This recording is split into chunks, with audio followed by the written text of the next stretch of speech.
You talk about the two strategies there when in terms of the Airbnb and the hit lease when you're doing co-living. Yes, you're going Airbnb from a capital perspective.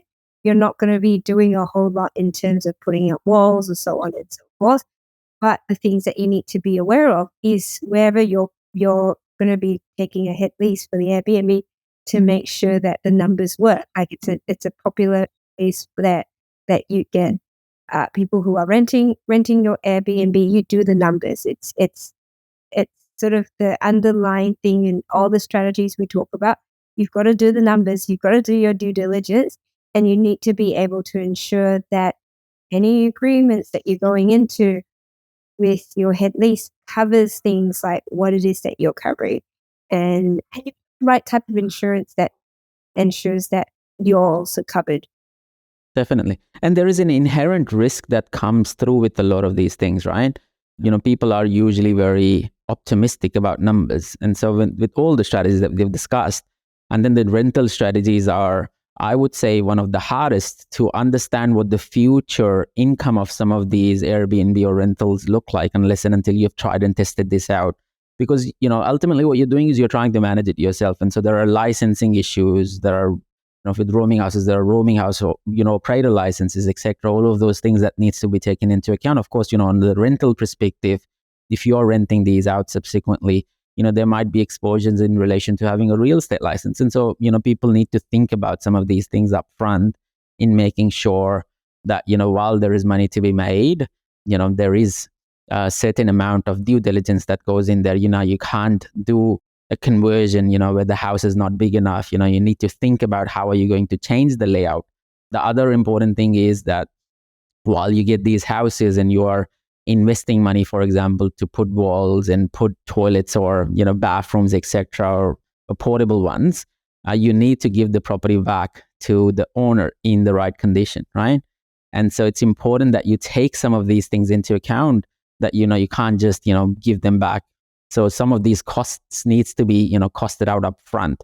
The other thing also is that, you can't assume these contracts in perpetuity. You can't just say, oh, this owner has, given it to me for 2 years, and so I'm going to now hold it for 10 years. The owner might see the value in the product in itself and 2 years later say, see you later, I'm going to do this myself. This is an amazing idea. Absolutely. Yeah, that's a really, really good point because, as much as it is good for you to have a long-term lease, you mentioned as well, sort of, if you come up with sort of almost commercial terms where each year you're increasing the rental, hopefully you've got an owner that finds that attractive, but you just might find someone who's, no, I could do it myself.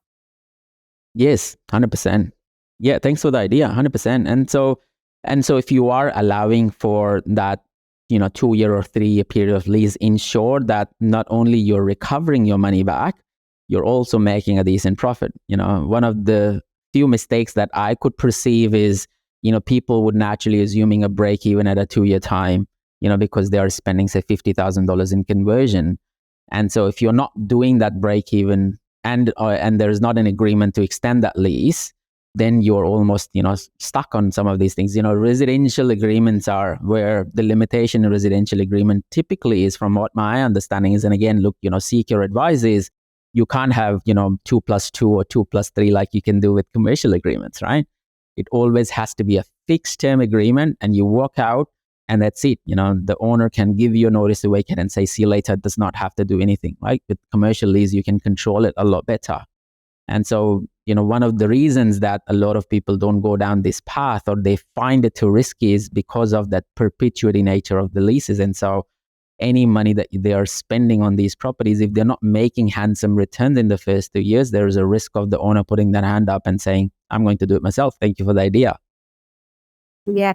And this is the other part we haven't quite touched on is the property management or the room management. So yes, you may have a great idea to secure a property and head lease and everything else. The next part, and actually I'd say probably the part that determines the success of the strategy, is to make sure that you've got really great property management and the system behind that and how much that's going to cost you. So whether you're going to do it yourself or you're actually going to pay someone to do it, in which case you've got to do those numbers to see whether it's worth it for you to actually engage someone else to do it.